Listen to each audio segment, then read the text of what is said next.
Mhm.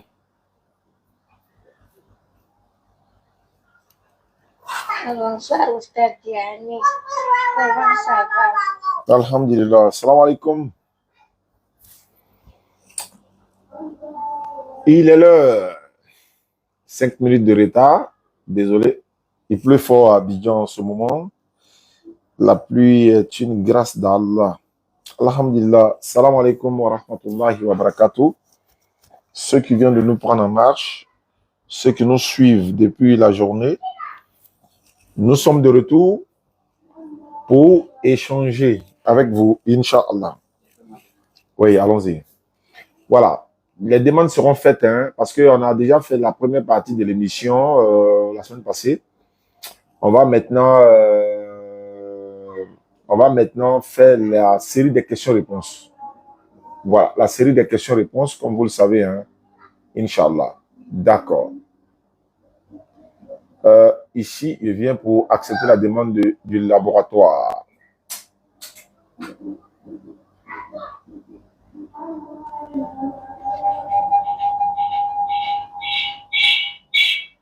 Voilà. Là-bas, c'est fermé. Je le mets ici. Voilà. La paix de Dieu soit avec vous. Shalom Larim. Salam alaikum wa rahmatullahi wa barakatuh. Alhamdulillah Rabbil Alamin. La louange est à Allah qui est le Seigneur de l'univers. C'est au nom d'Allah le tout miséricordieux, le très miséricordieux. Alhamdulillah, nous sommes de retour encore une fois pour vous entretenir dans l'émission du laboratoire. L'émission du laboratoire, c'est le voyage de l'internaute, le voyage spirituel de l'internaute. C'est comme ça que l'émission a été intitulée. La première partie, nous avons commencé par la polygamie. Il a fait un développement la dernière fois très exposé, très clair. Et beaucoup de personnes ont posé des questions. Les mamans sont venues, les sœurs sont venues, les frères également. Aujourd'hui, c'est la suite, mais dans la version série des questions et réponses. Mais on va lui donner au moins 10 minutes. Il va replanter le décor, Inch'Allah. Et puis, on va vous faire monter au fur et à mesure pour poser des questions sur le thème du jour. Le thème du jour, la polygamie, un homme est-il autorisé à prendre plusieurs femmes dans quel contexte? Est-ce que si c'est le contraire, par exemple, est-ce qu'une femme peut prendre plusieurs hommes? Donc, on va essayer d'en parler. Donc, déjà, préparer les demandes pour ceux qui veulent monter, poser des questions sur le sujet. Mais en attendant, je vais lui passer la parole et puis me muter. Il va exposer 10 à 15 minutes. Pendant ce temps, vous faites les demandes, je vous fais monter pour attendre qu'il finisse. Et puis, on pose les questions sur la thématique du jour. Donc, Bismillah Ibrahim, tu as la parole. Moi, je vais me muter rapidement. Attends. Attention. Attends, je vais te donner le OK d'abord. Voilà.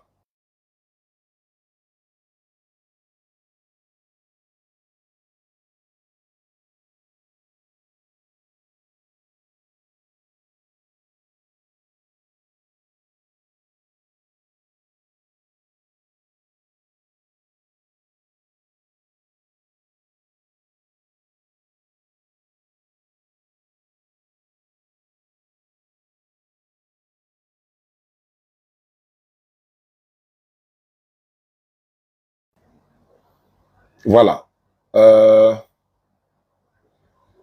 Désolé, hein, ce sont les aléas du direct, comme on le dit. Je vais retourner. Voilà, je retourne la caméra et. Alors, je commence. Ferme ton micro. OK. أعوذ بالله من الشيطان الرجيم. بسم الله الرحمن الرحيم. الحمد لله رب العالمين. والصلاة والسلام على رسول الله وعلى آله وأصحابه ومن تبعهم بإحسان إلى يوم يقوم الناس لرب العالمين.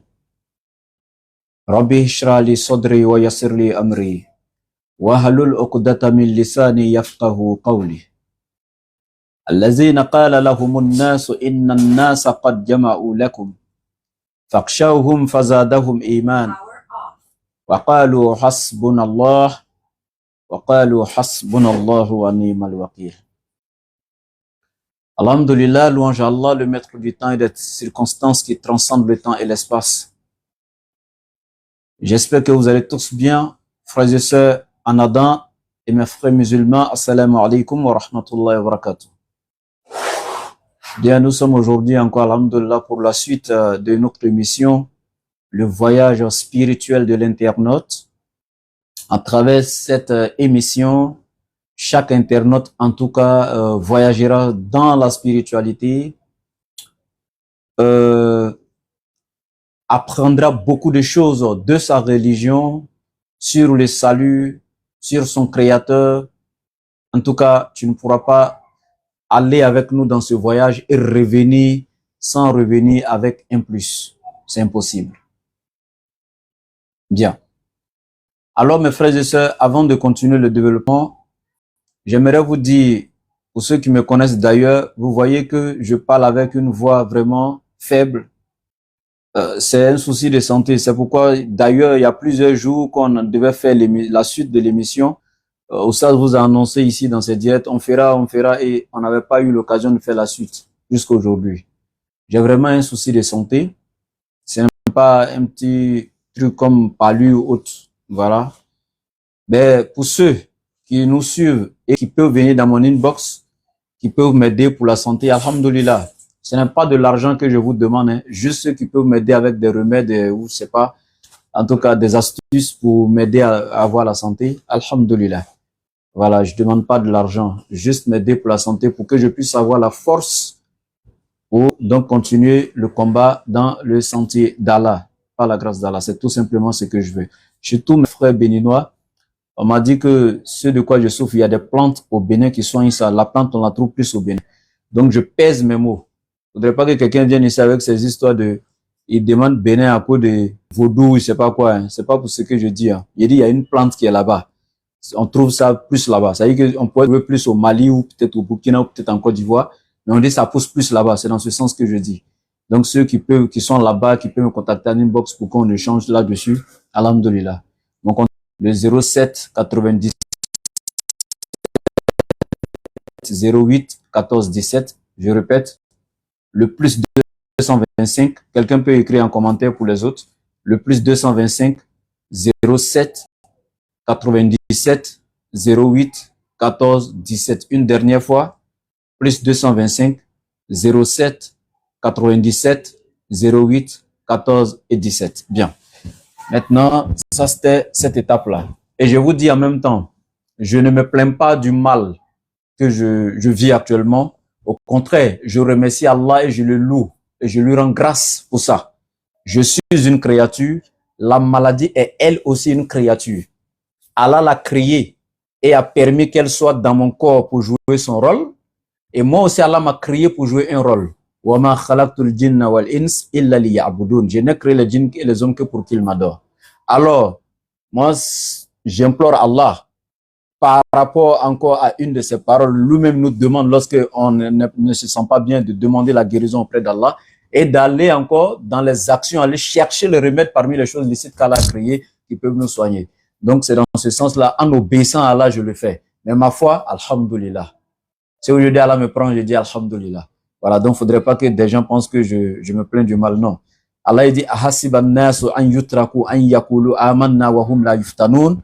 Les êtres humains pensent que nous les laisserons dire qu'ils sont croyants sans les éprouver. Alors, qui suis-je si les prophètes ont été éprouvés? Qui suis-je si les walis ont été éprouvés? Qui suis-je? Vous pensez que je vais rester là à dire que je suis croyant? Ou les gens vont dire, ah, laboratoire, le grand laboratoire, et puis voilà, là, moi, tranquille, je serai jamais malade, ou je sais pas, Allah me prouvera jamais. Non, non, non, ça marche pas comme ça. Est-ce que vous savez une chose? Quand Allah aime quelqu'un, les épreuves, il va vivre, cette personne va vivre les épreuves. C'est un signe du grand amour d'Allah pour le croyant. Mais ceux qui ont une faible foi ne peuvent pas comprendre cela. Bien. Donc, je reviens au thème qui est la polygamie. Comme mon grand frère le disait, le général de la DDA Oustaz Diané. Donc, alhamdoulilah, notre émission, c'est le voyage spirituel de l'internaute. Et on avait développé la dernière fois près de 1 heure de temps. On avait laissé donc la latitude aux internautes donc de poser des questions. Et le premier jour où on a posé les questions, le temps était éphémère, donc les gens n'avaient pas pu poser vraiment le maximum de questions. On a interrompu donc l'émission et on avait promis qu'on allait faire une deuxième séance, une deuxième assise dans cette même émission sur donc la suite des questions-réponses. Et en même temps, je lance solennellement cette information. S'il y a des gens, qu'ils soient musulmans ou non, quand on développe un thème, si pour eux c'est pas une question qu'ils veulent poser, mais juste un échange ou un débat, nous sommes ouverts. Hein. Ils peuvent nous contacter, on programme ça, et puis à la même émission, on vient avec le même thème. Par exemple, j'ai développé la polygamie, j'ai donné la position de l'islam, etc. Un chrétien peut être là et puis bon, il n'est pas d'accord avec la faisabilité donc de la polygamie. C'est son droit de venir nous demander. Le numéro est là dans les commentaires. Il nous contacte et il nous demande un débat sur le même thème. Donc, quand on développe le thème, on fait les séries de questions-réponses. Si dans les séries de questions-réponses, quelqu'un n'a pas de questions, mais c'est un débat que lui veut sur le thème, nous on est prêt à le prendre. Nous on n'a pas de problème pour ça. Voilà, donc il fallait que je spécifie ça. Bien. Concernant la polygamie, je vous ai dit, c'est un mot qui est trop vaste. La polygamie englobe plusieurs formes de mariage en islam. Il y a par exemple la bigamie, qui est le fait qu'une femme puisse avoir 2 hommes comme conjoints, ou comme un homme puisse avoir 2 femmes comme conjoints. En fait, c'est vice-versa. Donc, quand on parle de bigamie, ça peut être la femme qui a 2 maris, ou l'homme qui a 2 femmes. Quand on parle de trigamie, ça peut être la femme qui a 3 femmes, qui a 3 hommes comme mari, comme époux, et l'homme qui a 3 femmes comme épouse. C'est vice-versa. C'est comme ça quand on parle de polygamie, là. Un homme qui a plusieurs femmes, ou une femme qui a plusieurs hommes, etc. Donc, c'est un mot vaste. La polyandrie, quand la femme a plusieurs hommes. Donc, vous voyez que la bigamie, c'est inclus dans la polygamie. La trigamie, c'est inclus dans la polygamie. Vous allez aller sur la polyandrie, c'est inclus dans la polygamie. Vous voyez? La polyandrie, c'est quand une femme a plusieurs hommes. Alors que quand l'islam est venu sur la terre, d'abord, sachez que cette religion, l'islam, a des droits sur chaque musulman. C'est-à-dire chaque musulman a des devoirs envers l'islam. Le premier droit de l'islam sur chaque musulman, c'est que chaque musulman doit connaître sa religion. Obligatoirement, tu dois connaître ta religion. Et connaître ta religion se résume dans 3 choses. La connaissance d'Allah, la connaissance de son messager et la connaissance de son message. Connaître ta religion, 3 choses. La connaissance d'Allah dans le tawhid, par exemple, qui n'est rien d'autre que le fait d'affirmer, de maintenir et de réaliser l'unicité absolue d'Allah dans chaque moment de ta vie, dans chacune de tes pensées et dans chacun de tes actes. La conception nette qu'Allah est un et absolument unique. Il est transcendant. Il est Allah avant et après la création. Ouais. On va aller maintenant dans les autres types, les différentes branches du tawhid. Dans sa nature, dans sa souveraineté, dans ses attributs, dans son adoration. Comme par exemple, le fait l'unicité d'Allah dans son adoration consiste à diriger toute forme d'adoration par pur amour, par reconnaissance et par devoir uniquement vers Allah qui est digne de louange. Donc quand tu vas étudier le tawhid dans toutes ses formes, dans la forme et dans le fond, le tawhid, l'unicité absolue d'Allah étant le soubassement même de la religion de chaque musulman, étant l'essence même, étant même la cause pour laquelle tous les prophètes ont été envoyés sur la terre. Donc, on ne doit pas jouer avec. Et après le tawhid, après avoir étudié Allah, son messager. Et pour connaître le messager, il y a 8 questions que chaque musulman doit se poser sur le prophète. Après avoir eu ces 8 questions sur le prophète et avoir eu la réponse à ces 8 questions, alhamdoulilah, tu connais ton prophète.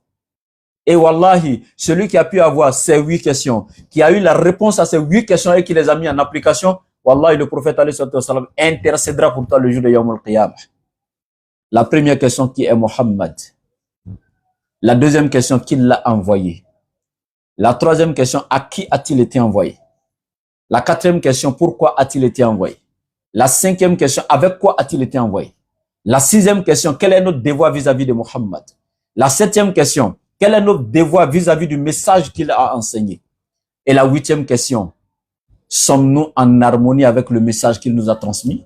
Voici les 8 questions que chaque musulman doit poser sur le prophète alayhi salatu wassalam. Après ça, le musulman maintenant va apprendre sa religion.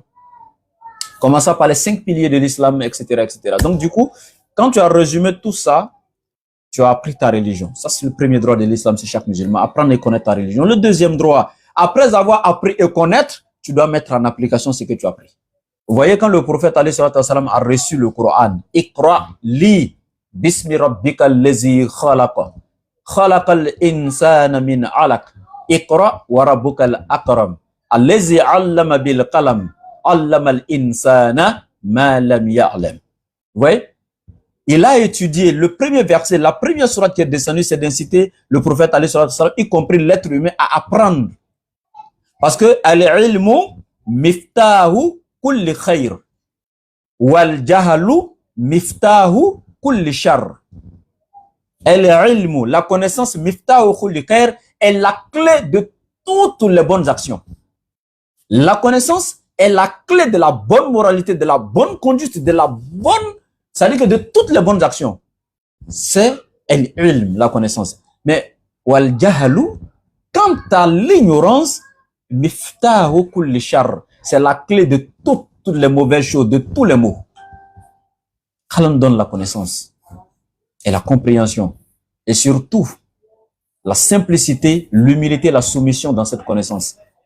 Et non une connaissance qui va nous amener à être prétentieux, fiers, orgueilleux. Parce que tout ce que nous faisons ne soit pas de façon ostentatoire, Inch'Allah. Donc, après avoir appris, quand le prophète a reçu le Coran, c'est Iqra, lit, il a appris. Et après ça, vous allez voir qu'Allah lui dit quoi? Wa innaka la'ala khulqin azim. Tu es certes doté d'une moralité imminente. Est-ce que vous voyez? Donc c'est ça en fait. Tu as appris, tu as connu, il faut mettre en application. Ça dit qu'on doit avoir ce comportement en toi. Parce que la connaissance du Coran, le Coran est le manuel d'utilisation de l'être humain. Chacun doit adapter son mode de vie à la parole d'Allah et non adapter la parole d'Allah à son mode de vie. Et malheureusement, c'est ce que nous voyons aujourd'hui. Et donc, comme je l'ai dit tantôt, le Coran est un code de loi, un code de vie et un code de conduite. Donc, on doit voir ça dans ton quotidien. N'est-ce pas? Donc, la deuxième des choses, c'est de mettre en application. La troisième des choses, c'est de rendre ou de partager avec les autres ce que tu as appris. Vous voyez? Bien. Donc, quand tu as fini tout ça, tu as connu l'islam. Tous ces critères que j'ai donné, les droits de l'islam, c'est chaque musulman, tu as mis tout ça en application. Alhamdulillah, on peut dire que tu es un bon musulman. Donc ici, pour revenir au thème, mes frères et sœurs, la polygamie, comme je l'ai dit, c'est un mot qui englobe plusieurs formes de mariage, mais celle que l'islam a autorisée, c'est la polygynie. La polygynie, c'est elle que l'islam a autorisée.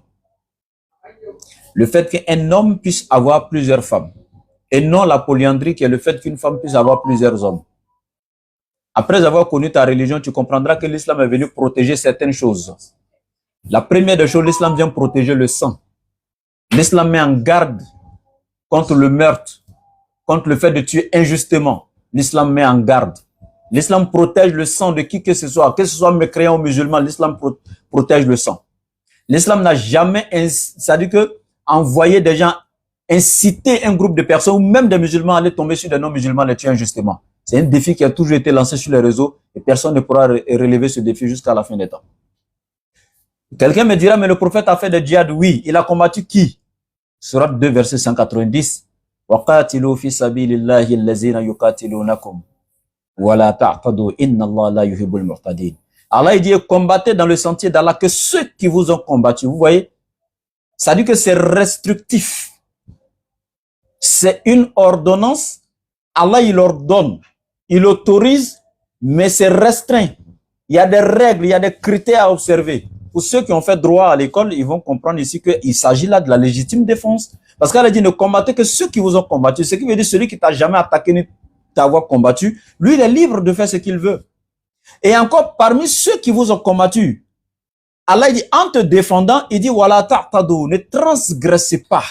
Alors que ceux qui ont fait droit, ils savent, pour rester dans le cadre de la légitime défense, la défense doit être proportionnelle à l'attaque ou à l'arme de l'attaque ou inférieure et non supérieure à l'attaque ou à l'arme. Et regardez comment le texte est beau. C'est-à-dire qu'il faut être sage pour comprendre le Coran. Subhanallah, c'est une beauté le Coran. Allahu Akbar. Donc du coup, l'islam vient protéger le sang. C'est quoi le prophète alayhi sallam dit? Si un musulman tue un juif ou un chrétien, injustement, juste parce que la personne n'est pas musulmane, ça dit toi tu te lèves un matin pour aller tuer un chrétien ou bien juste parce que c'est un chrétien n'est pas musulman, donc tu vas le tuer pensant que tu fais djihad pour la cause d'Allah. Le prophète alayhi salam dit ceci, par celui qui tient l'âme de Mohammed entre ses mains. Si un musulman tuait injustement un juif ou un chrétien, juste parce qu'il n'est pas musulman, le paradis serait catégoriquement interdit à ce musulman. Et le jour du jugement, dernièrement, Mohammed serait le défenseur du sang innocent qu'il a versé. Toi, tu es qui? Tu allais tuer les gens juste parce qu'ils sont mécréants. C'est ce qu'Allah t'a demandé. Allah dit, Id'u ila sabili rabbika bil hikmati wal mau'izati hasana wajadilhum billati hi ahsan. Et appelle au sentier de ton Seigneur les gens avec la sagesse et la bonne exhortation. Mais attends, quand vous finissez de tuer tous les mécréants parce qu'ils ne sont pas musulmans, vous allez appeler qui? On se lève un matin, on tue tout le monde. Et puis on va appeler qui? Allah dit d'appeler les gens par la sagesse et la bonne exhortation. Est-ce qu'il t'a dit par l'épée ou les armes blanches? Non. C'est de ça qu'il s'agit. Ça, c'est le bel islam. Bien. Donc ici, l'islam protège le sang. Et les liens de parenté, les liens filiales, l'islam vient protéger ça et garantit ça. Mais quand une femme a plusieurs hommes, vous imaginez un peu? Elle a couché avec X, elle couche avec Y et puis elle tombe enceinte. L'enfant est pour qui entre les deux? Quelqu'un me dira, non, elle va aller faire test ADN, nanani, nanana. En dehors de test ADN, moi je suis le mari 1. Il y a l'autre qui est le mari 2, il y a le mari 3, il y a le mari 4. Moi je suis le mari 1. Considérons même qu'on a fait le test ADN et puis c'est mon enfant. Et puis quand on partage les nus, c'est mon enfant, on a fait test ADN, la grossesse, moi, m'appartient. Sauf que quand mes 3 jours finis là, avec ma grossesse, elle va aller chez le mari 2. Et puis moi, elle laisse le mari 2 toucher ma femme qui est enceinte de moi, quoi. Lui, est-ce que vous imaginez la chose? C'est ça, c'est contre nature même. Donc c'est des choses, même l'islam n'a même pas envisagé, on parle même pas de ça. C'est contre nature. C'est pourquoi, pour la petite causerie, moi j'ai une soeur ou cousine quelque part là-bas qui n'aime pas faire de polygamie là. Ben elle fait élevage. Toi tu achètes un coq et 3 poules, tu déposes. Je dis, mais quel est ton projet? Toi tu n'aimes pas polygamie, non? Mets une poule sur ton coq, il y a quel problème? Elle n'est pas, elle voit que elle dit, mais comment une poule sur le coq? S'il y a 3 poules et qu'elles pondent ensemble, c'est bon. Il dit, ah, t'as vu? Donc, quand toi, c'est tes poulets là, tu fais polygamie pour le coq. Est-ce que la poule t'a dit qu'elle était d'accord pour avoir 2 autres poules? T'as pas demandé l'avis de la première poule. Tu vois, en fait, c'est un peu ça. La polygamie, on a tellement détaillé la dernière fois. Et quand vous regardez des femmes dans notre société aujourd'hui, c'est juste des résumés qu'il fait peut-être même 15 minutes, des femmes aujourd'hui dans nos sociétés qui ont atteint la quarantaine comme ça, proches de la ménopause, peut-être même ménopausées, et qui ont perdu leur mari, des veuves qui sont là. Elle est encore peut-être de ses 43 à 45 ans. Oui, elle a perdu son mari. Tu penses qu'à 45 ans, avec 5 enfants, peu sont les hommes qui vont les prendre cette femme-là comme première femme, comme sa première épouse? Jamais. Je ne vois pas quel homme, ça serait rare pour un jeune de se aller prendre une maman de 45 ans avec 5 enfants déjà qu'elle a déjà fait, une veuve de 45 ans et 5 enfants, toi tu vas la prendre comme première femme. C'est rare. Mais ces gens de femmes qui sont versées dans la société là, vous faites quoi de nos mamans, de ces femmes-là, qui veulent se réintégrer? Soit peut-être le premier mari est mort pour laisser qui n'a pas laissé c'est-à-dire un bon héritage. En fait, elle a des problèmes parce que le mari est décédé, il n'a pas laissé quelque chose vraiment où la famille peut vraiment subsister à travers ça, etc. Donc elle a besoin d'une action sociale, elle a besoin d'être intégrée socialement ou je sais pas. Mais ses enfants sont là. Elle n'a même pas assez à les nourrir, à plus forte raison, les éduquer ou je sais pas, les amener à l'école, voilà. Mais quand quelqu'un vient prendre cette veuve-là et puis l'intègre, vous voyez pas que non seulement les enfants retrouvent un nouveau papa, même un nouveau beau-père, donc ils se sentent d'un cadre familial. Allez-y demander à ceux qui ont fait des études sur la famille, etc. Ils vous diront, un enfant qui vit d'un cadre familial, même quand c'est pas son père biologique, mais il trouve que sa mère est remariée, c'est-à-dire qu'il a un père, il a une mère maintenant, mais quand c'est pas le père biologique qui est d'un cadre familial, son éducation par rapport aux enfants, aux autres enfants. La majorité, je ne dis pas que c'est tous, mais la majorité de nos enfants aujourd'hui en conflit avec la loi qu'on trouve dans les rues là, vous pensez que quoi? Ce sont des enfants ratés. Les enfants des Tchisa.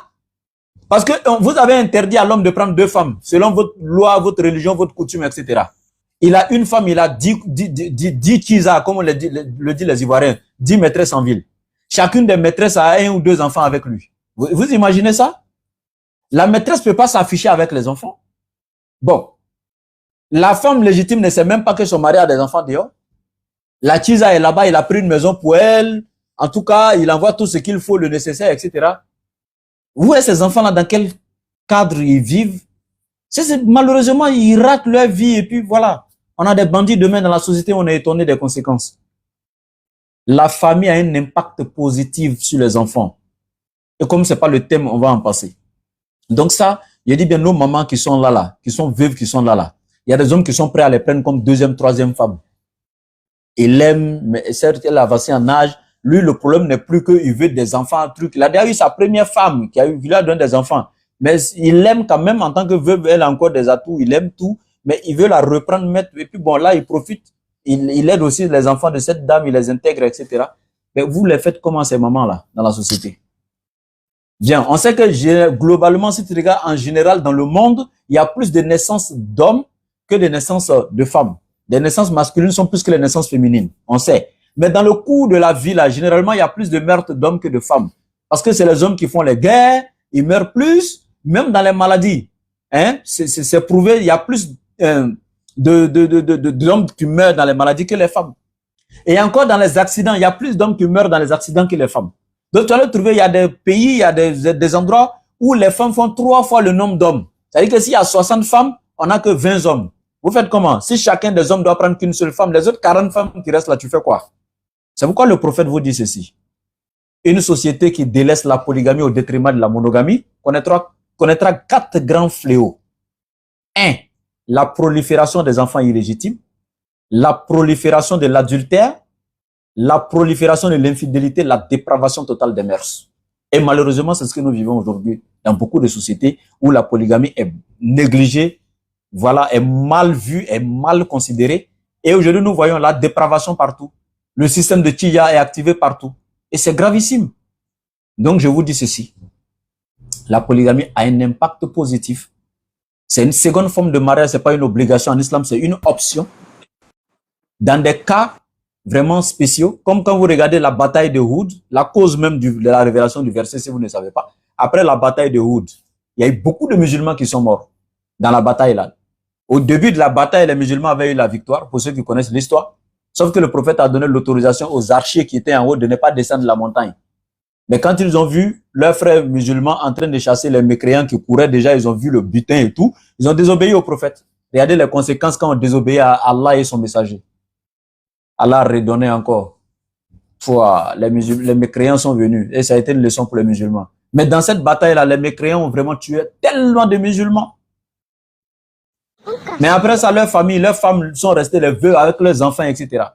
Donc les autres quelques sahabas qui étaient là, le prophète va leur dire de poser cette action sociale-là. Mariez les épouses de vos frères qui sont morts dans la djihad, ainsi que intégrer leurs enfants, prenez soin de leur famille, etc.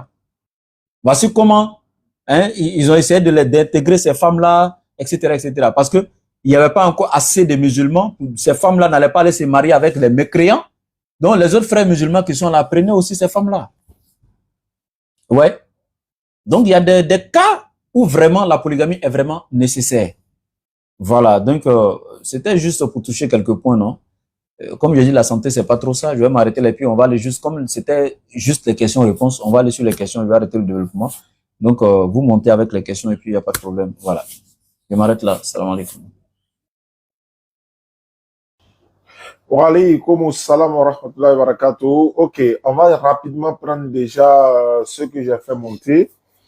Je vois Fatim, je crois que c'est Fatim Lasta ou bien Fatim, bon, je vois Fatim. Bonsoir ma soeur.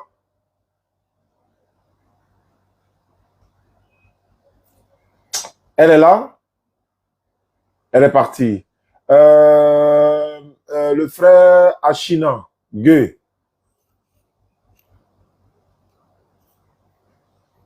Est-ce que tu es là? Tu mettais un commentaire, le salam là. Donc, nous sommes là pour te répondre, Inch'Allah.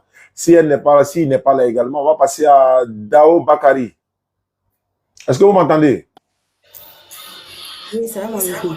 Ah, wa alaykoum salam. C'est une soeur qui est derrière le nom Dao. Hein? Oui. Ah, Barakissa, pardon. Oui, vous savez. Salam alaikum, ma soeur. Parce que les femmes sont plus concernées dans la polygamie, parce que c'est elles qui. Voilà pourquoi il fait monter plus de femmes. Donc, wa alaykoum salam, ma soeur. Bismillah, quelle est ta question? Moi, c'est pas pour ça. Moi, je suis montée. Je voulais poser certaines questions sur l'islam. Sur le thème, non? Le thème aujourd'hui, c'est la Oui, sur le thème polygamie. de la Hein. prière. Non, c'est Moi, pas c'est le. la prière, en fait. Non, c'est pas le thème du jour. Le thème du jour, c'est la polygamie. Peut-être qu'une autre fois, Ah on va bon, faire moi, ce je ne suis thème pas de la encore prière là. mariée, voilà. Moi, je ne suis pas encore mariée, donc en matière de ça, je ne peux pas trop parler. D'accord, donc on va devoir, on va relancer, on a beaucoup d'émissions qui sont en train de se préparer. Ok. Tout ça, voilà, ça va D'accord. venir, Inch'Allah. D'accord, madame. Salam alaikum. Wa alaikum salam wa rahmatullahi wa barakatuh. Oui, oui, à China Gueux. Oui. Allons-y, quelle est ta question sur le sujet? Bon, et moi j'aimerais savoir au niveau de la polygamie là, si de la manière que l'Oustaz a dit pour les femmes âgées là, bon moi je suis un enfant, je ne suis pas encore arrivé à ce stade, mais j'aimerais savoir, parce qu'il y a d'autres que je vois actuellement, on leur donne les femmes veuves qui sont plus âgées et puis qui ont envie de se remarier, on leur donne, mais qui ne s'occupent pas en tant que tel parce que c'est un truc qui n'était pas dans son programme, lui est donné parce que c'est façon familiale.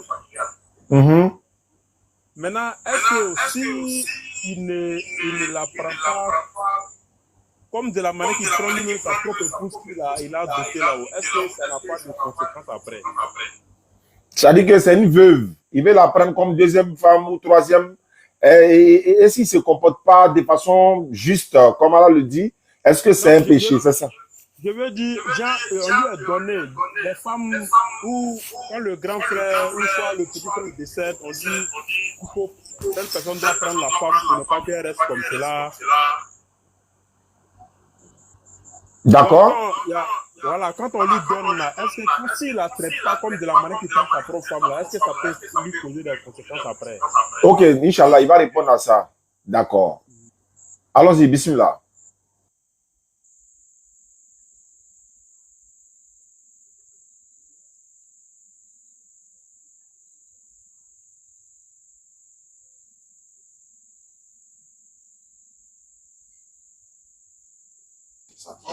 Ok, très belle question. S'il vous plaît, les chrétiens, tapotez, tapotez, tapotez. Tapotez, mes frères chrétiens, tapotez le live. Partagez, tapotez, tapotez, mettez le cœur. J'ai dit mes frères chrétiens, je pèse mes mots, tapotez, tapotez mes frères chrétiens. Voilà. Bien, la question du frère, je lui dirais ceci. D'abord, tu n'étais pas obligé de la prendre, ce n'est pas une obligation. La femme n'est pas du matériel en fait. Parce qu'il y a des ethnies, il y a des contrées comme ça où j'ai vu quand l'homme meurt, un frère meurt, on impose sa femme à un petit frère. Voilà. Et je dis bien imposer, je pèse mes mots. Je ne dis pas que c'est dans ton cas. Je dis moi j'ai vu des cas comme ça où la femme est imposée. Là, la femme n'est pas un matériel. Elle ne fait pas partie de l'héritage. Elle a son droit.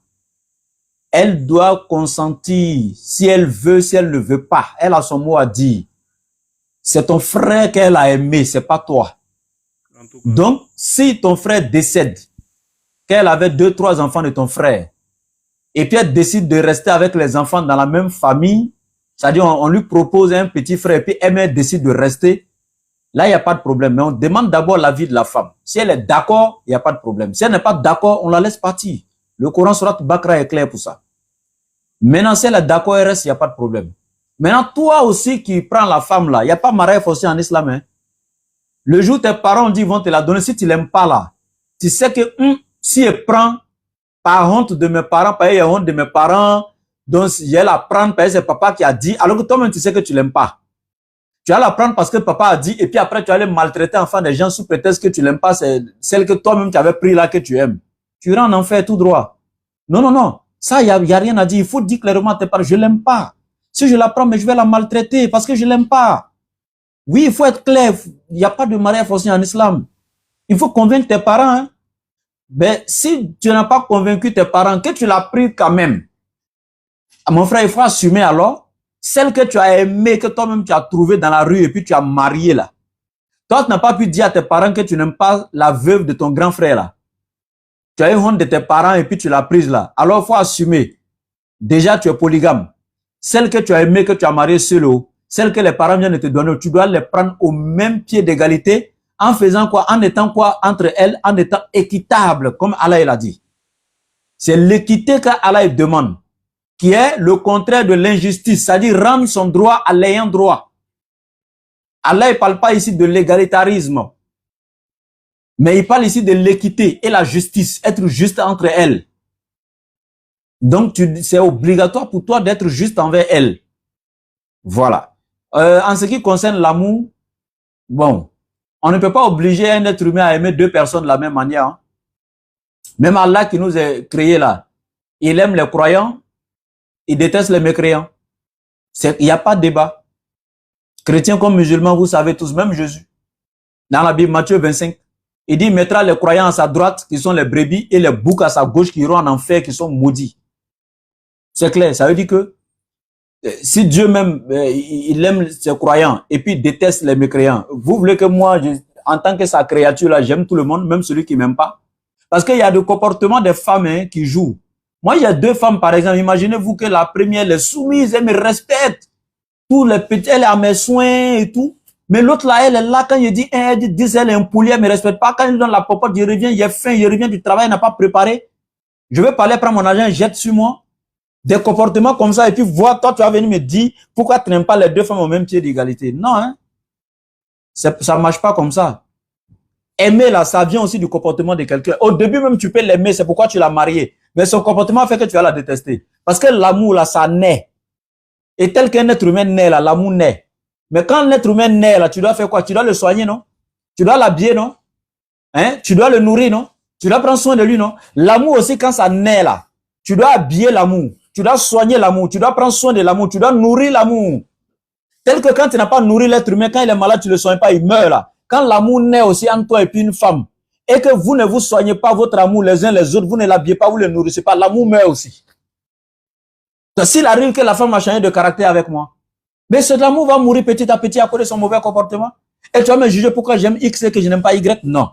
Sauf que, si je n'aime plus X, j'ai le droit de la divorcer parce que je ne l'aime pas. Pour ne pas la, le fait que moi, je sais déjà qu'il n'aime pas là, pour ne pas la garder et puis lui, être bien avec l'autre et puis elle ne pas être juste avec elle là. Je préfère la divorcer. C'est une option. Et si je la divorce pas, malgré qu'elle m'obéit pas, je dois rien donner à celle-là si elle n'est pas donnée à l'autre. Je dois les prendre au même pied d'égalité. Mais concernant l'amour maintenant, si j'aime celle qui est soumise, que je n'aime pas celle qui est insoumise, je n'ai pas de péché là-bas. Voilà. Donc voici un peu ce que je peux donner. Merci. Voilà qui est clair. Alhamdulillah, Rabbil Alamin. On va prendre directement, je crois, il y a la sœur Isabelle qui est, ou le frère, je ne sais pas qui est derrière. Isabelle, bonsoir. Allô? Il y a quelqu'un? Isabelle? Ok, on va prendre Koulibaly. Koulibaly Zeynab. C'est la série des questions-réponses, s'il vous plaît. Koulibaly Zeynab est là. Oui, bonsoir. Salam alaikum. Wa alaikum salam wa rahmatullahi wa barakatuh. Isabelle va attendre un peu. D'accord. Ma soeur Koulibaly, bismillah. En fait, j'ai une question concernant la polygamie. Oui, allons-y. La dernière fois, j'ai fait une vidéo sur TikTok de la polygamie. Avant, bon. C'est-à-dire que quand un homme veut marier une femme, il s'entend d'abord dès la base. C'est-à-dire que si la femme qui est en fait de faire, d'être personne qui a polygame, là, elle est consentante au fait depuis le début de leur mariage. Il s'est marié. Après quelques temps après, l'homme peut prendre une deuxième femme. Mais non, dès lors qu'ils ont déjà parlé dès le début, mais que la femme, elle n'était pas pour la polygamie de son homme. Au début, l'homme a accepté. quelques années du mariage, l'homme dit non, il ne faut pas prendre de jeunes femmes, c'est ça, parce qu'il a déjà les moyens. Est-ce que, D'accord. bon, en fait, la femme, est-ce que si elle veut, elle divorce ou bien elle est obligée d'accepter ça, en fait? Être obligée. Ok, ça bègue un peu, mais j'ai compris l'essentiel de la question. Je vais retransmettre ça rapidement au conférencier. Elle demande si un homme et sa femme se sont ensemble dès le début, ils ne se sont pas entendus sur le principe de la polygamie. Et à un moment donné, le monsieur il a commencé à avoir de l'argent et puis il veut épouser une seconde femme alors qu'ils ne se sont pas entendus ça au départ. Est-ce que si elle divorce, elle a le droit? Qu'en est-il? C'est ça, ma soeur Zainab, c'est ça? Oui, effectivement, c'est ça. D'accord. Merci beaucoup. On va l'écouter rapidement et puis on va prendre Isabelle, Inch'Allah. D'accord. Ok, alhamdoulilah. La question est très bien. Mais quand la sœur demande, ils se sont pas entendus sur la question de la polygamie au début, ça dépend. Si elle était restée dans son silence, elle n'avait jamais dit au monsieur lors de la clause du contrat de mariage, lors des clauses du contrat de mariage, si elle n'avait pas dit à l'homme ouvertement, moi, je veux pas être dans un foyer polygamique, elle était restée dans ce silence. Ils n'ont pas touché ce sujet, ils n'ont jamais parlé de ça un jour. Donc, dans ce sens, elle dit, ils se sont jamais entendus sur ça parce qu'ils n'ont jamais parlé de ça. Et qu'un jour, l'homme veut prendre une seconde épouse parce qu'il a de l'argent, non, elle ne peut pas demander le divorce. Elle ne peut pas interdire à l'homme de prendre le divorce parce qu'elle était restée dans son silence, elle n'avait jamais spécifié. Parce qu'à la base, étant une femme musulmane, elle a été éduquée à ça, elle est née dans l'islam, elle sait. À la base, en islam, Dieu a autorisé à l'homme de prendre plusieurs femmes. Donc quand toi tu viens là, à la base, lui, il a déjà eu l'agrément de Dieu là-bas. Sauf que c'est pas une obligation. Et comme c'est pas une obligation, donc toi, la femme, c'est ton droit de dire à l'homme au début, lors des clauses du contrat de mariage, ah, tu veux me marier, mais moi, je ne peux pas supporter la polygamie. Comme lui, Dieu lui a autorisé là, c'est à lui de juger. S'il veut vraiment faire ça un jour, c'est lui qui va juger maintenant. Si il va te laisser aller chercher ton monogame, et puis il va aller chercher une femme qui serait bonne, qui serait prête pour la polygamie un jour. Mais dès lors que tu dis à l'homme, lors des clauses du contrat de mariage, moi, dans mon mariage, je ne veux pas la polygamie. Si l'homme, par amour pour toi, te promet, ok, je te promets de jamais prendre une autre femme dans ma vie, en ce moment, il vient de prendre un engagement. La polygamie devient interdite à cet homme et elle reste autorisée pour les autres. Allah la lui avait rendu possible. Allah lui avait autorisé, mais c'est lui qui a pris un engagement envers toi en s'interdisant la chose. Donc Allah t'a autorisé, c'est toi-même qui t'es interdit par amour pour une femme, tu lui as promis de ne pas prendre une autre femme. Donc du coup, la polygamie serait autorisée pour les autres, mais toi, ça te serait interdit parce que dans la sourate 17-34, Allah est clair et dit, vous serez interrogés sur vos engagements, même les plus infimes, même les plus petits engagements, vous en serez interrogés. Donc en ce moment, tu viens de prendre un engagement. Donc ma soeur, si c'est dans ce sens-là, au début, l'homme a pris l'engagement de jamais prendre une autre femme pour ajouter sur toi, et puis un jour, il se lève, il a l'argent, il veut prendre une autre femme, c'est impossible. Il n'a pas le droit. Si en ce moment, tu as demandé le divorce, c'est ton droit. Mais en dehors de ça, l'homme n'avait pas pris d'engagement.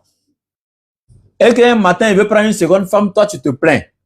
La femme n'est pas autorisée de demander le divorce parce que l'homme veut prendre une autre femme. Non, les cas pour lesquels la femme est autorisée à demander le divorce, il y a ces cas dans la charia. Mais dans ce cas précis, la femme n'a pas le droit de demander le divorce parce que l'homme veut faire quelque chose qu'Allah a autorisé.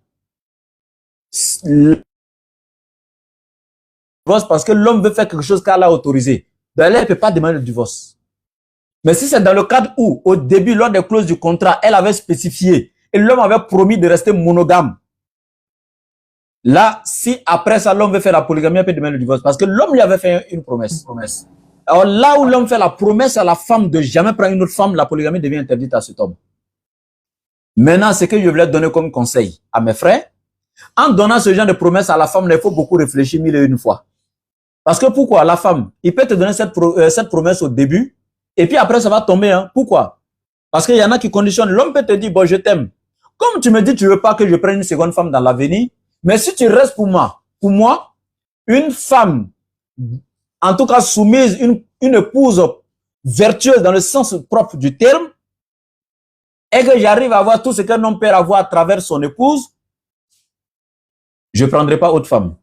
Dans ce cas-là, s'il arrive un jour que tu deviens une femme impolie, insoumise, l'homme a le droit de prendre une autre femme. Son engagement va tomber. Allah ne va pas lui tenir rigueur. Parce qu'il t'avait dit, si tu restais une épouse pieuse et qu'il avait en toi tout ce que l'un homme peut avoir dans une bonne épouse, lui n'allait pas prendre une autre femme. C'est la promesse qu'il t'avait faite. C'était la condition. Mais toi, tu as changé. Toi, tu as trahi. Parce que toi, tu es devenu impoli. Ça fait un. Deuxièmement, toi, on est venu trouver que tu es stérile, tu ne peux plus faire enfant. Or, lui, il veut faire enfant dans sa vie. Tu vois? Donc, du coup, bah, il t'avait dit, si je peux avoir en toi tout ce que je désire avoir dans une femme, s'il y a ça déjà en toi, oh, il désire avoir des enfants, etc. Il y a tout ça dedans. Il désire avoir une femme soumise, etc. Donc, si toutes ces conditions sont remplies, il doit tenir son engagement. Mais si toi, tu changes, ou bien il vient trouver que tu as une maladie, tu as des problèmes, ou il n'arrive pas à avoir le droit conjugal avec toi, il veut pas tomber dans l'adultère, il sera obligé de prendre une seconde épouse. Donc, c'était plusieurs détails que je voulais te donner, quoi, pour profiter, mais je m'arrête là. On n'est pas trop compliqué ça dans la tête déjà parce que la charia est un peu truc. Voilà, mais je reviens maintenant pour résumer sa réponse. Si au début, ma soeur, l'homme s'était engagé avec toi pour dire, je te donne ma parole, je ne prendrai pas une autre femme. Et puis après, dans le mariage, maintenant, il a eu l'argent, il veut prendre une autre femme. Il a trahi son engagement. Alors là, Allah va l'arrêter le jour de Yamoul Kiyama. Est-ce que tu es autorisé à demander le divorce? Parce que l'homme a trahi son engagement. C'est toi qui vois. Si tu sais que tu l'aimes plus, si tu restes là, tu vas le désobéir.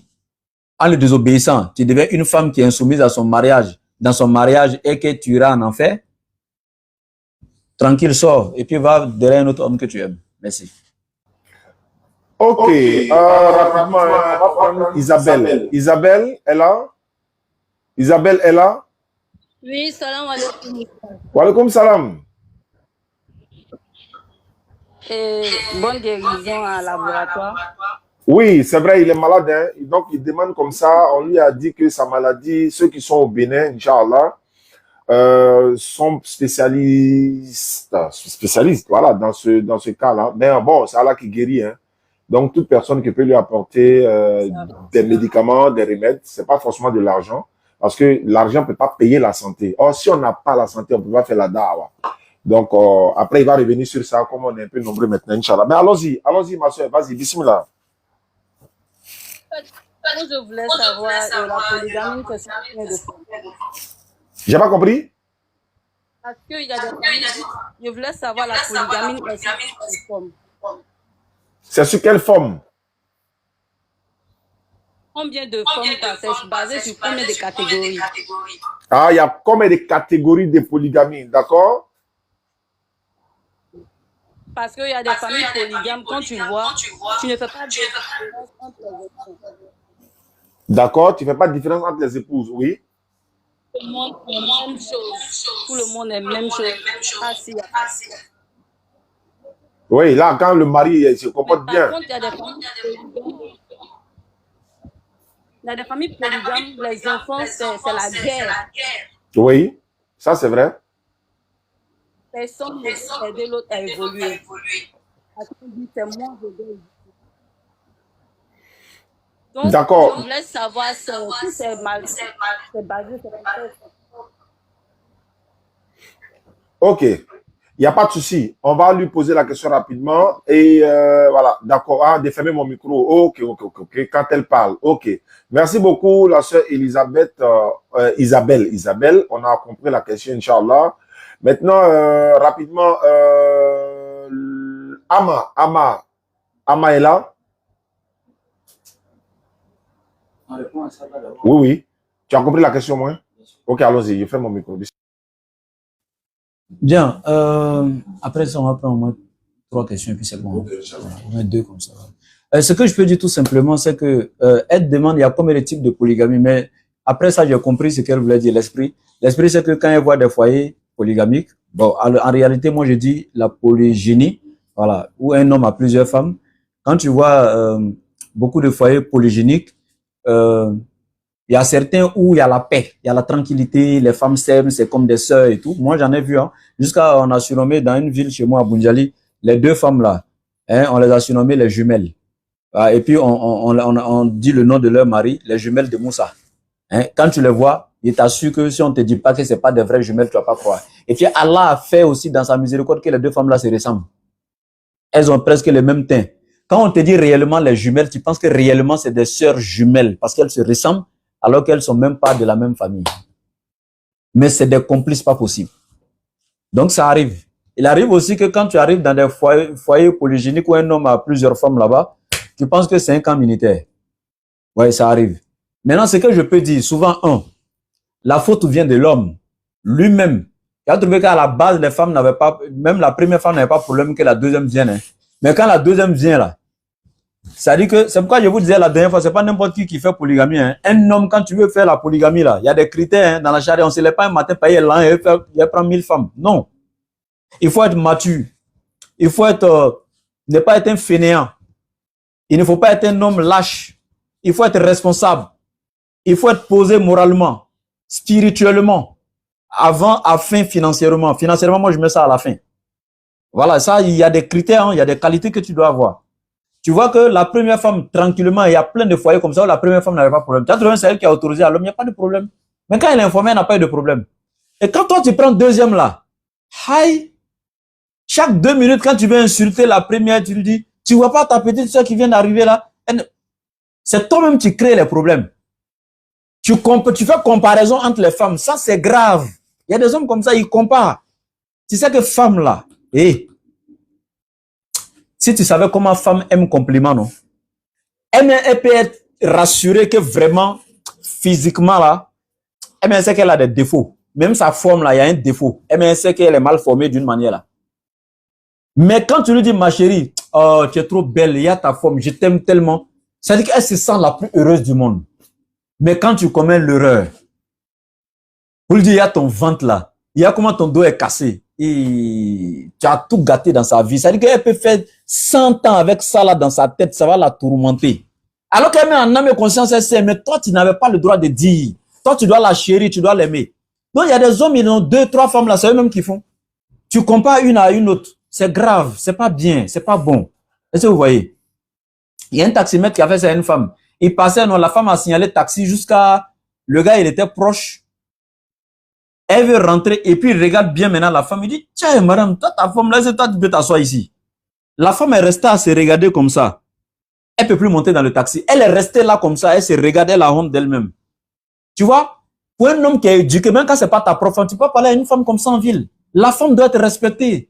La femme n'est pas... En fait, chacun vient, il prend pour lui, il fait comme il veut et puis il dépose comme télécommande. C'est pas ça la femme, hein.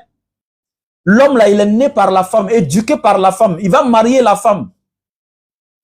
On ne doit pas jouer avec les femmes. Vous voyez?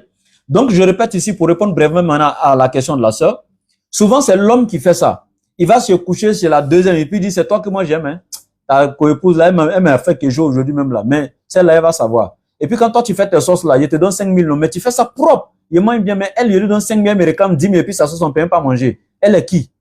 C'est toi que moi j'aime. Des conneries comme ça, tu vas aller dire ça à celle-là? Non, c'est pas bien. Donc, l'homme est souvent à la base. Ça fait un. Deuxièmement, ça peut être que c'est l'une des femmes qui est à la base. Peut-être que la première, elle a ce chagrin, elle a cette jalousie, tu as pris une autre. Donc, elle devient automatiquement un poison. Ni l'homme, elle ne veut plus voir son propre mari parce que voilà, pour elle, le mari l'a trahi en prenant une autre. Elle ne veut plus voir la seconde aussi. Souvent, c'est la petite qui arrive, la dernière là, c'est elle qui est piment. Elle-même, non seulement tu viens t'ajouter à l'autre, ça ne te suffit pas, mais tu veux dégager l'autre, mais tu veux prendre la place. Vous voyez? Donc, du coup, ça peut venir des trois, ça peut venir de l'un des trois, ça peut venir. Mais souvent aussi, tu arrives là-bas, dans un foyer, tu trouves que l'homme est pieux, les deux femmes sont pieuses, et là, c'est la paix. C'est pourquoi, mon frère, si tu veux marier une femme là, il faut prendre les critères de l'islam. C'est une femme qui est vraiment, qui craint Dieu, qui est soumise, qui est bien éduquée.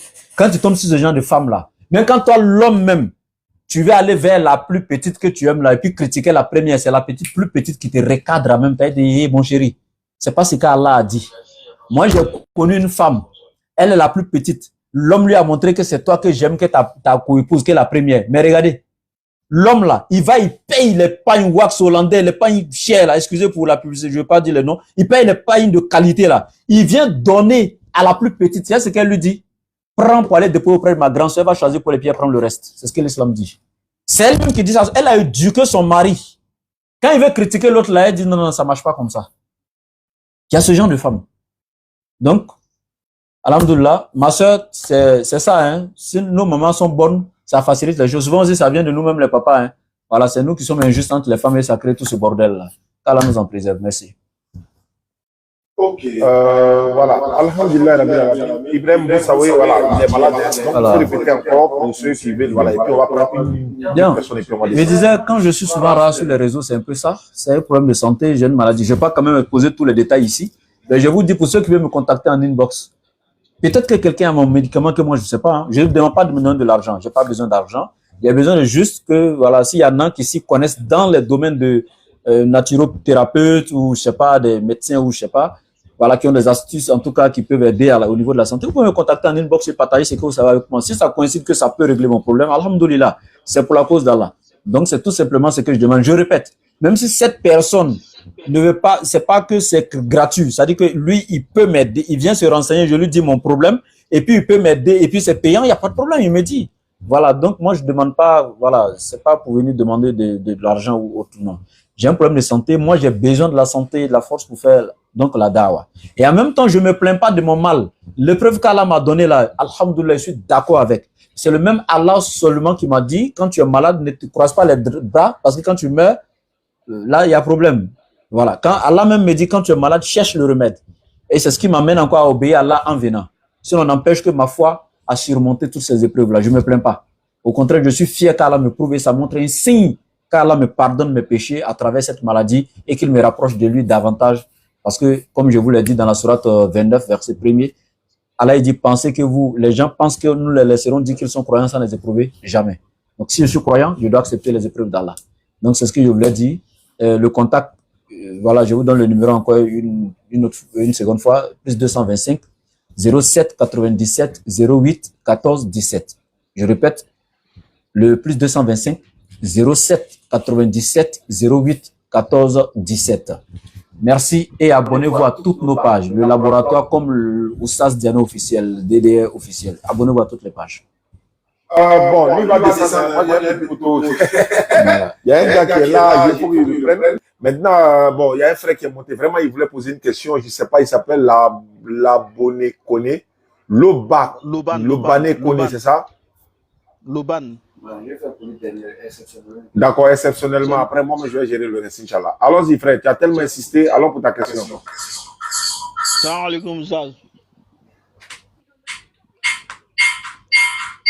Salam alaikum, Zaz. Wa alaikum salam. Alors, rapidement, hein. Non, ouais. Bon, mes premiers mots d'abord, avant tout propos, c'est vous souhaiter beaucoup de prospérité d'abord devoir, d'après vous, c'est notre devoir. Ouais, c'est un devoir sacré, oui. Voilà. Et puis qu'Allah donne la santé à Ibrahim. Amin. Ouais, maintenant, moi, comme le sujet sur la polygamie, là, voilà, nous, on n'a pas fait école coranique et puis on écoute beaucoup les prêches islamiques des guides religieux. Une fois comme ça, je suis en train d'écouter le gars du Burkina, là, Jafar. Et puis, il y a quelqu'un qui lui a posé la question, est-ce que dans le Coran, Allah a limité le nombre de femmes dans le Coran? Et il a dit qu'il n'y a pas de limite. Et puis, il a donné le surat des femmes. Et puis, il dit le verset parle des orphelines. Et puis, quand il a donné le verset, moi, je suis allé regarder. Et puis, j'ai vu que quand j'ai lu le verset là, ça parle des orphelines. Donc, ça a créé un peu de trucs dans ma tête, quoi. Donc, alhamdoulilah, aujourd'hui, comme la DDR est là et puis le laboratoire est là, donc je voulais poser une question si c'est possible pour avoir des réponses, non? D'accord, il n'y a pas de souci. Il va répondre. Je vais devoir te faire descendre et puis il va répondre et puis on va terminer. Merci déjà pour ta question. Merci pour les compliments. On reste en contact. Calendrier de la santé, nous tous, Inch'Allah. Merci beaucoup à toi, l'abonné Koné. Merci. Donc, il dit le verset parle des orphelines. Donc, en d'autres termes, comment se fait-il? Voilà, on parle des orphelines, on parle des polygamies. Donc, lui, on lui a dit que non, ça ne parle pas des polygamies, mais ça parle des orphelines. Bismillah. Oui, Académie DDS, c'était pas mon micro qui était ouvert, pour moi, il était fermé. En fait, celui qui posait question, quand lui parle là, Oustaz Diané devait fermer son micro. Voilà, effectivement. Voilà, c'est pas à mon niveau. Maintenant, la question qu'il pose là, le verset qui demande de prendre les femmes 2, 3, 4 ne parle pas des orphelines. Parce que faites très attention avec le Coran. Allah a juste parlé des orphelines au début et puis la suite. Donc quand tu dis, tel a dit, j'ai pas dit le nom du savant que tu as donné, c'est un savant, je le respecte, il n'y a pas de problème. Mais quand tu dis ce savant dit non, dans le nom qu'Allah a donné sur 2, 3, 4, là, Allah a parlé des orphelines. Non, non, non, lisez bien le verset. Allah il dit, wa in khiftum, si vous craignez, Allah tuqsitu fil yatama, de n'être pas juste envers les orphelines. Là, ici, Allah parle des orphelines d'abord. Si vous craignez de n'être pas juste envers les orphelines, Allah dit quoi? Fankihu ma toba lakum minan nisa. Alors, il est permis d'épouser 2, 3 ou 4 parmi les femmes. Ma toba lakum minan nisa. Parmi les femmes. Donc ici, là, il ne parle pas des orphelines. Le verset 2, il dit donnez aux orphelines leurs biens. Là, il parle des orphelines au verset 2. Il dit ne substituez pas le mauvais au bon. Il parle toujours des orphelines. Il dit ne mangez pas leurs biens avec les vôtres. C'est vraiment un grand péché. Et il continue au verset 30. Et si vous craignez de n'être pas juste envers les orphelines, là, il tourne la page maintenant. Si vous craignez de n'être pas juste envers les orphelines, alors les autres femmes libres, là, il dit mariez parmi les femmes. Ouais, non, il vous est permis d'épouser 2, 3, 4 parmi les femmes qui vous plaisent. Là, il ne parle plus des orphelines. Il faut savoir faire la part des choses. Voilà, quand il a pris le sujet des orphelines, là, ça c'est dans le verset 2. Et puis le début du verset 3, il a dit, bon, les critères qu'il vient de donner au verset 2 concernant les orphelines, là, si vous craignez de ne pas pouvoir respecter ça concernant les orphelines, il vous est permis maintenant d'aller épouser d'autres femmes. 2, 3 et 4. Maintenant, quand à la limite, là, est-ce qu'Allah a dit 4, etc. Non, n'a pas ajouté, etc. Il dit 2, 3 et 4 ou 4. Il s'est arrêté à 4. Donc, toi, quand tu as quel argument pour dire qu'Allah dépasse 4 ou bien on peut dépasser 4? Non. Il y a les hadiths authentiques qui sont dans la kitab de Bukhari, etc., rapportés, authentiques, avec les chaînes de transmission authentiques, où le prophète, quand le verset est descendu pour limiter le nombre de femmes à 4 là, le prophète a trouvé qu'il y a des sahabas qui avaient 11 femmes, il y en a qui avaient 5 femmes, il y en a qui avaient plus de 10 femmes. Vous savez ce qu'il a fait? Si on devait faire exception à quelqu'un, on allait dire, comme le verset avait trouvé qu'eux avaient déjà ces femmes-là, donc eux vont rester. Et puis les nouveaux mariants là, eux vont prendre les 4, 4, 4. Mais il y a de la charia n'a même pas joué rôle là-bas. Il n'a même pas ouvert une porte pour eux. La charia dit quoi? Le prophète les appelle et puis dit aux gars, choisis 4 parmi tes femmes et puis libère le reste. D'autres personnes vont les marier. Ceux qui avaient déjà 10 femmes, avant que le verset ne soit révélé là, il choisit 4 et puis il libère les autres. Quelqu'un devrait les marier. Les femmes ont été limitées à 4 au temps du prophète. Donc c'est ça en fait. Voilà, je m'arrête là. Merci. Salam alaikum. Wa alaikum salam wa rahmatullahi wa barakatuh. Marhaban bikum. Merci beaucoup. Jazakallahu khairan wa jaza. Merci à ceux qui nous suivent à travers le monde. On va s'arrêter là. Le laboratoire est descendu, c'est déjà bon. Moi, je vais continuer légèrement. Et puis, voilà. On va se donner rendez-vous dans une prochaine émission. Les madames, là, elles ont